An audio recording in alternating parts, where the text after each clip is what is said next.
Tšau, mina olen Johannes. Ja täna me räägime unest. Nimelt umbes aasta aega tagasi ma lugesin sellist raamatut nagu Why We Sleep by Matthew Walker. Ja see rääkis siis unest, on ju.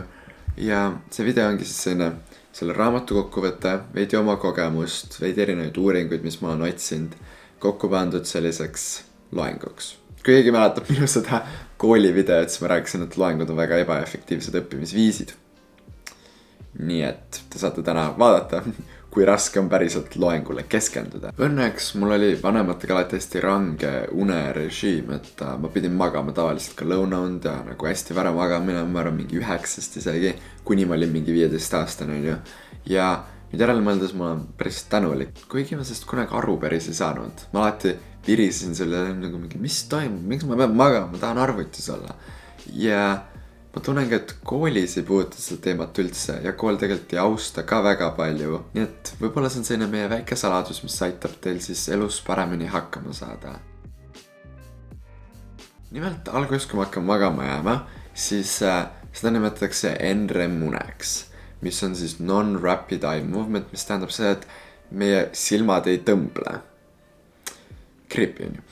Ja esimese 2 staadiumi ajal siis meie keha eraldub sellest maailmast, me ei taju enam ümbritsevat, me ei salvesta enam helisi ja me jääme magama. Ehk siis selle jooksul, kui meie keha temperatuur läheb madalamaks ja uni on ju. Ja siis NREM une 3. staadiumis, mida kutsutakse sügavaks uneks, seal käigus tegeleb meie keha enda parandamisega. Tegeletakse hormoonidega, immuunsussüsteemiga, toetakse erinevaid valke ja parandatakse rakke ja üleüldiselt puhatakse välja. Me hingame selles staadiumis väga-väga aeglaselt ja keha parandab ka meie lihaseid. See esimene osa kestab umbes 90 minutit. Peale seda algset 90 minutit tuleb tavaliselt REM-uni, mis on siis Rapid Eye Movement ehk siis uni, kus meie silmad tõmblevad. See on uni, mis tegeleb tavaliselt rohkem meie ajuga. Nimelt me näeme ka unenägusi seal, aju on palju aktiivsem ja see on seotud mälu, mõtlemise, erinevate probleemide lahendamisega ja ta mängib tihti läbi su ajus eelneva päeva sündmusi, valib mida salvestada ja üleüldiselt parandab sinu vaimseid oskuseid. Selle staadiumi jooksul on meie keha täiesti tardunud, et me ei täidaks oma unenägude tegevusi päris elus. Ja REM-uni vastutab peamiselt selle eest, et lapsed kasvaksid täiskasvanuteks inimesteks. Et see tegelebki väga-väga suures osas ajuga. Ja need 2 erinevat staadiumit, siis NREM-uni ja REM-uni toimuvad selliste 90-minutiliste tsüklitega. Alguses on umbes 90 minutit seda NREM-und, siis on 10 minutit REM-und, siis on jälle natuke aega NREM-und ja siis tuleb REM-uni tagasi ja seekord on natuke pikemat aega. Ehk siis need 2 staadiumit kokku tavaliselt kestavad umbes 90 minutit ja niimoodi neid on meil mingi 5, 6 tükki, 4 tükki, sõltub kaua sa magad. Aga üks on kindel on see, et kui sa magad vähem, siis rohkem kannatab sinu REM-uni, sest et seda on alguses vähem ja pärast palju rohkem. REM-uni on minu arust palju-palju huvitav nagu unenäod ja te olete kindlasti kuulnud lucid dreamimisest ja kui palju võimalusi tegelikult unenägudes on ja me päris täpselt ikka veel ei tea, mis see tähendab. Kuid on ka teadlasi, kes arvavad, et REM-uni on üsna mõttetu ja on teadlasi, kes arvavad, et see on üks kõige tähtsamaid asju, näiteks lastel, kes kasvavad siis suuremaks, kui nad saavad liiga vähe REM-und, siis neil on käitumisprobleemid suurema tõenäosusega ja neil on hästi palju teooriaid, kuid me ei lasku väga sügavalt neisse, vaid pigem lihtsalt üleüldistesse mõjudesse. Mis juhtub siis, kui me ei maga piisavalt?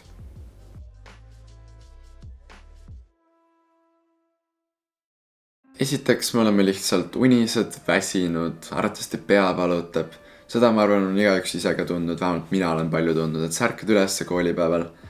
Sa ei ole maganud piisavalt ja lihtsalt nii halb on olla ja sa tahaks lihtsalt edasi magada. Ja see tekib sellepärast, et unes me puhkame. teine probleem, mis tekib, on see, et me ei mäleta asju nii hästi, me ei suuda keskenduda, me ei suuda nii hästi probleeme lahendada ja me ei leia ühendusi asjade vahel päris maailmas. Ehk siis erinevad katsed on ka leidnud seda, et inimesed, kes magavad alla 8 tunni, nende mälu on palju halvem. Ja neil on nüüd huvitavaid teste olnud, kus siis pandi 2 gruppi inimesed, kes katsealustel päevadel magasid vähe, alla 8 tunni ja teised, kes magasid rohkem kui 8 tundi. Ja need, kes magasid rohkem kui 8 tundi, siis nad suutsid lahendada paremini ja loovamalt erinevaid ülesandeid, mis neile seal ette olid antud. Ja on tõestatud, et unekvaliteet ja unepikkus on väga otseselt seotud õpilaste nii-öelda õpitulemustega ja selle kvaliteediga, mis neil päriselt meelde jääb.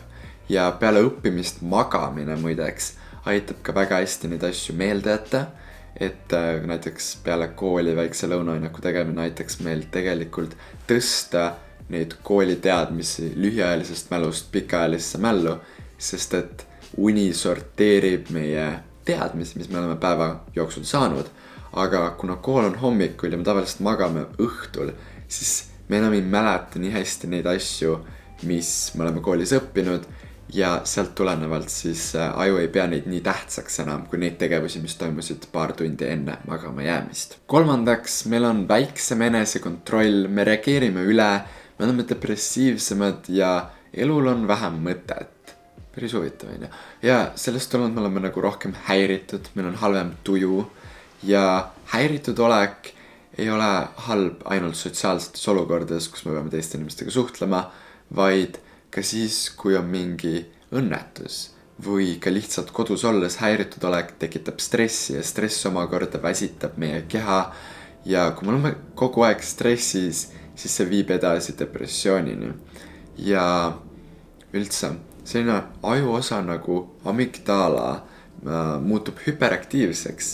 Ehk see tähendab seda, et me üle reageerime, ehk siis me võtame väikseid ohte suurtena. Et näiteks, kui me oleme oma varba ära, siis me võime väga vihaseks minna, kuigi see on tegelikult nii pisike asi. Eks põhimõtteliselt me ei saa oma enda emotsioonidega hakkama. Neljandaks on halvem reaktsioon. See võib-olla puudutab suuremaid inimesi, kes sõidavad autoga rohkem, aga samas ka noored sõidavad rattaga näiteks või mopeedidega. On tehtud palju uuringuid selle kohta ja umbes 18 tundi üleval olemist on võrdne 0,5 promilliga alkoholi joobes olemisega nagu reaktsioonide põhjal ja seal tehti nagu autorooli teste, kus siis testiti juhte reageerimas erinevatele asjadele, mis näiteks hüppasid tee peale või mingi valgusfooride muutumisele, eks neid testiti nagu autoroolis. Ja 24 tundi üleval olles meie keha on umbes sama aeglaste reaktsioonidega nagu 1 promilliga alkoholi joobes olles. Ja umbes 0,8 promilli peetakse nagu päris joobeks, nii et see on nagu päris hull asi.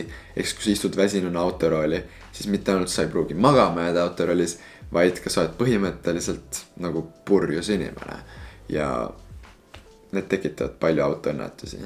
Nagu väsimus on üks väga suur tegelikult autoõnnetuste põhjustaja. Kuid halvem reaktsioon ei mõju ainult autoroolis, vaid ka sotsiaalsetes tingimustes, kus siis me peame inimeste kehakeelt lugema või hääletooni vaatama ja me lihtsalt ei saa nendest märkidest nii hästi aru ja ei oska reageerida väga tavalistele sotsiaalsetele tegevustele. Viiendaks, sa lihtsalt jääd rohkem haigeks ja sured ära nooremana.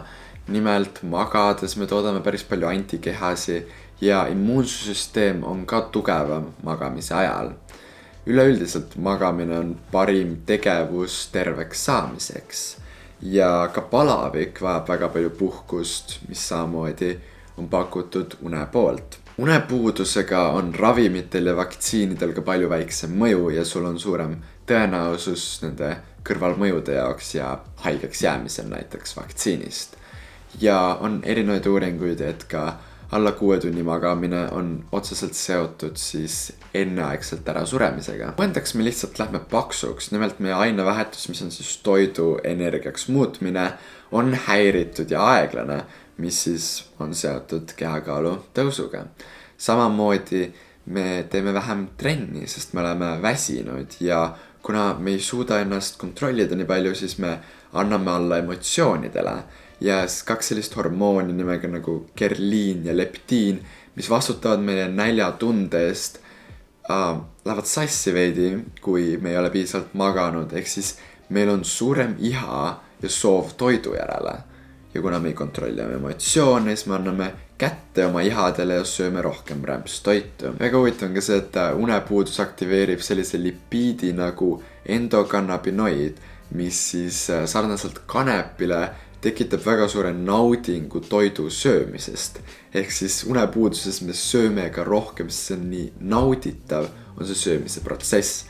Ja austas, ma olen seda enda peal ka täiega tundnud, et kui ma olen väsinud, siis ma lihtsalt ainult söökski. Ja viimasena, kuna me magame vähe, siis me oleme kauem üleval, ehk siis meil on rohkem aega tunda näljatunnet ja rohkem süüa. Nii et võib-olla kui te olete ülekaaluline, siis piisavalt magamine aitab teid lähemale õigete valikute tegemisele. Unel on veel mingi sadu erinevaid mõjusi meil, et näiteks me oleme ilusamad, kui me oleme piisavalt maganud ja me suudame hoida oma rühti paremini ja näiteks, mis mehi võib huvitada, on see, et inimestel, kes magavad väga vähe väiksest peale, siis nende peenised on väiksemad näiteks.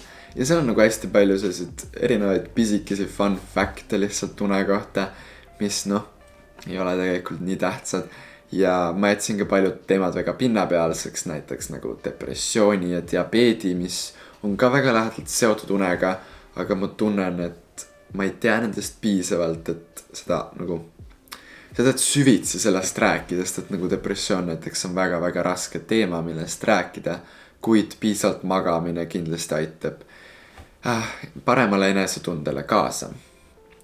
Suur osa neid asju on kirjutatud erinevate artiklite põhjal ja selle uneraamatu põhjal, nii et descriptionist leiab hunnikutes erinevat materjali selle kohta, et see on üks kõige huvitavaid teemasid, millega ma viimasel olen kokku puutunud. Muidugi nende uuringutega samamoodi tuleb olla kriitiline. See on jällegi väga-väga suur valdkond, mida ma armastan nagu uuringute analüüsimist, aga näiteks uuringud, mis on küsitluse põhilised, ei ole nii usaldusväärsed kui vaatluspõhised, sest et inimesed lihtsalt ei ole head küsitluste täitmises. Me ei mäleta, mida me sõime nädal aega tagasi ja kui palju me täpselt magasime. Näiteks unega seotud küsitlustes me tihti ülehindame seda, kui palju me oleme maganud. Need uuringud on tõesti väga kahtlased asjad, et näiteks ma sattusin ühe uuringu peale, kus siis öeldi, et liiga palju magamine ka viib varajase surmani, aga see on tegelikult sellepärast, et magamine on peamine tegevus, millega me ravime haiguseid. Ehk siis inimesed, kes magavad väga palju, neil on tavaliselt nagu statistiliselt mingi raske haigus, nad on haiglas, on ju, voodihaiged ja siis need inimesed surevadki varem ära, sest et neil on tõsine haigus. Ehk siis mitte uni ei vii meid siis nii-öelda varajase surmani, vaid pigem need haigused, mille tõttu me magame kaua, mitte vastupidi. Eks me ei jää haigeks sellest, et me kaua magame, vaid kuna me oleme haiged, siis me magame kaua. Igatahes see uuringute asi on väga suur maailm, väga häirivalt suur maailm. Õnneks une teemal on ikkagi väga suur nagu üksmeelsus teadlaste puhul võrreldes mingi toitumisega, kus on peaaegu võimatu leida adekvaatset infot. See ongi esimese osa lõpp, see tuli nii pikk, et ma tegin video 2 osas. Teine osa tuleb välja varsti, mis siis räägib sellest, kuidas jääda kiiremini magada ja kuidas meil oleks parem une kvaliteet. Selle video jagamine aitaks ka tegelikult väga palju, sest ma usun siiralt, et see on väga-väga tähtis teema, mis aitaks paljusi inimesi nende igapäevaelus. Nii et ma ei tea, jagage seda oma õpetajalt ja jagage koolides seda, jagage vanematele seda ja te ei pea seda jagama videona, te võite lihtsalt rääkida neile sellest, sest tõesti, me oleksime kõik paremad inimesed, kui me magaksime rohkem. Tšauki!